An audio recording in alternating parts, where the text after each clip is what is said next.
ഇപ്പം നമ്മുടെ നാട്ടിലുള്ള നിയമങ്ങൾ, വിവാഹവുമായി ബന്ധപ്പെട്ടുള്ള നിയമങ്ങൾ മാത്രം പരിശോധിച്ച് നോക്കിയാൽ മതി. എന്താണ് ആ നിയമങ്ങൾ? ഇപ്പൊ ഇതിൽ കണക്ട് ചെയ്ത് പറയുന്നത് വെച്ചാൽ എന്തുകൊണ്ട് നമ്മുടെ നാട്ടിൽ ഇപ്പൊ സ്വർഗരതി നിയമവിധേയമാണ്, എന്തുകൊണ്ട് സ്വർഗ വിവാഹം നിയമവിധേയമാകുന്നില്ല? ഇത് പരിശോധിച്ച് നോക്കിയാൽ തന്നെ നമുക്ക് എന്തുകൊണ്ട് അതൊരു ലീഗലി ഉള്ള ഒരു വിഷയമാണ്. കാരണം എന്താ വെച്ചാൽ നമ്മുടെ കോൺസ്റ്റിറ്റ്യൂഷൻ അല്ലെങ്കിൽ നമ്മുടെ നിയമപ്രകാരം വിവാഹം എന്ന് പറയുന്ന ആണും പെണ്ണും തമ്മിലുള്ള ഒരു യൂണിയനാണ്. ആ ആണും പെണ്ണും തമ്മിലുള്ള യൂണിയൻ ആകുമ്പോൾ അവിടെ ആണ് വ്യത്യസ്തമാണ്, പെണ്ണ് വ്യത്യസ്തമാണ്. വിവാഹ നിയമങ്ങളിൽ ഈ വ്യത്യസ്തതകളുണ്ട്.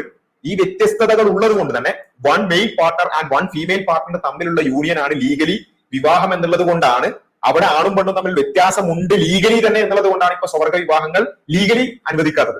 കോടതിയുടെ ഭാഷ്യത്തിൽ പറയുകയാണെന്നുണ്ടെങ്കിൽ അതിൽ മറ്റ് കൾച്ചറലായ ഫാക്ടേഴ്സ് ഉണ്ടാവും, പക്ഷെ കോടതിയുടെ ഭാഷ്യത്തിൽ പറയുകയാണെന്നുണ്ടെങ്കിൽ സ്വർഗ വിവാഹം സ്വർഗരതി ലീഗലാക്കിയിട്ടും സ്വർഗ വിവാഹം ലീഗലാക്കാതിരിക്കാനുള്ള കാരണം ആണും പെണ്ണും തമ്മിലുള്ള വ്യത്യാസം. അപ്പൊ അത് ജസ്റ്റ് ഒന്ന് സൂചിപ്പിച്ചെന്ന് മാത്രം. എന്താണ് ആ വ്യത്യാസങ്ങൾ പരിശോധിച്ച് നോക്കുക.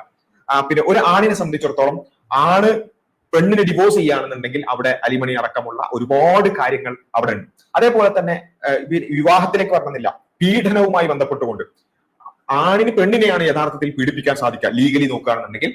അങ്ങനെ പീഡിപ്പിച്ചു എന്നുള്ളത് പറഞ്ഞാൽ അത് പെണ്ണിന്റെ മൊഴി മാത്രം മതി ആണിനെതിരെ നടപടിയെടുക്കാൻ. ഇങ്ങനെയുള്ള ഒരുപാട് നിയമങ്ങളുണ്ട്. ഈ നിയമങ്ങളിൽ ഒരുപാട് ദുരുപയോഗങ്ങൾ നടക്കുന്നുണ്ട്, അതുകൂടി ഇതിന്റെ കൂട്ടത്തിൽ സൂചിപ്പിക്കേണ്ട ഒരു കാര്യമാണ്. അപ്പൊ ഇതിന് എന്തുകൊണ്ട് അത്രമേൽ ദുരുപയോഗം ചെയ്യപ്പെടുന്ന ഒരു നിയമമാണിത്. അതായത് വിവാഹ വാഗ്ദാനം നൽകി പീഡിപ്പിച്ചു എന്നൊക്കെ പറഞ്ഞുകൊണ്ടുള്ള ഒരുപാട് പിന്നെ കള്ള കേസുകൾ ഇവിടെ ഉണ്ടല്ലോ. അപ്പൊ അതൊക്കെ ഉണ്ടായിട്ടും എന്തുകൊണ്ട് ആ നിയമം ഇവിടെ നിലനിൽക്കുന്നു എന്ന് പരിശോധിച്ച് നോക്കിയാൽ അവിടെയാണ് പെണ്ണിന്റെ വ്യത്യാസത്തെ, പെണ്ണിനുള്ള ശാരീരികമായിട്ടുള്ള വ്യത്യാസങ്ങളെ പരിഗണിച്ചുകൊണ്ട് അവളെ പ്രൊട്ടക്ട് ചെയ്യുന്ന അത്തരത്തിലൊരു നിയമം ഉണ്ടെങ്കിൽ മാത്രമേ സമൂഹം വളരെ നല്ല രൂപത്തിൽ മുന്നോട്ട് പോകും. വളരെ നല്ല രൂപത്തിൽ എന്ന് പറയില്ലെങ്കിലും അറ്റ്ലീസ്റ്റ് ഒരു ബാലൻസ്ഡ് ആയിട്ടെങ്കിലും നിലനിന്ന് പോകുന്നുള്ളൂ എന്നുള്ളത് കൊണ്ടാണ്. ട്രയർ നമ്മളൊന്ന് പരിശോധിച്ച് നോക്കിയാൽ മതി. ഫേക്ക് റേപ്പ് കേസസ് എന്ന് പരിശോധിച്ച് നോക്കിയാൽ ജസ്റ്റ് ഒന്ന് ഗൂഗിൾ ചെയ്താൽ മനസ്സിലാവും എത്രത്തോളം ഇന്റൻസ് ആണ് പുരുഷന്മാർക്കെതിരെയുള്ള ഇത്തരം കേസുകൾ. അതൊക്കെ ഉണ്ടായിട്ടും ആ നിയമങ്ങൾ ഇവിടെ നിലനിൽക്കുന്നത് എന്തുകൊണ്ടെന്ന് വെച്ചാൽ എങ്കിലും കുറച്ച് ഇത്തരത്തിലുള്ള ദുരുപയോഗം ചെയ്യുന്ന സ്ത്രീകളുണ്ട്.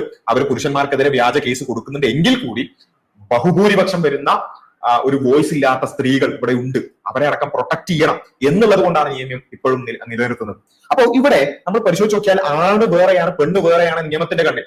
ഇനി നമ്മൾ ഈ പറഞ്ഞ ഒരു ബ്ലാങ്കറ്റ് ഇക്വാലിറ്റിയും ഇഗാലിറ്റിയും കൊണ്ടുവന്നാൽ ഇപ്പൊ തന്നെ നമ്മുടെ നാട്ടിൽ കാണാൻ സാധിക്കും ചില മുറവിളികൾ. ആണും പിന്നെ ഈ റേപ്പ് ലോസ് ജെൻഡർ ന്യൂട്രൽ ആക്കണം, വിവാഹവുമായി ബന്ധപ്പെട്ടുകൊണ്ടുള്ള ലോസ് ജെൻഡർ ന്യൂട്രൽ ആക്കണം എന്ന് പറഞ്ഞുള്ള മുറവിളികൾ ഇപ്പൊ തന്നെ കാണാൻ സാധിക്കും. ഞാൻ ചോദിക്കുന്നത് ഈ ജെൻഡർ ന്യൂട്രാലിറ്റിക്കും ഇക്വാലിറ്റിക്കും വേണ്ടിയൊക്കെ ആത്മാർത്ഥമായിട്ടാണ് ഇത്തരം ആളുകൾ, ഫെമിനിസ്റ്റുകൾ അല്ലെങ്കിൽ ഇത്തരത്തിലുള്ള ലിബറലുകളായ ആളുകൾ വാദിക്കുന്നതെങ്കിൽ ധൈര്യമുണ്ടെങ്കിൽ നിങ്ങൾ ഈ പറഞ്ഞ വിവാഹ നിയമങ്ങളും അതുപോലെ തന്നെ റേപ്പ് ലോസും ജെൻഡർ ന്യൂട്രൽ ആക്കാൻ നിങ്ങളും വാദിക്കണം.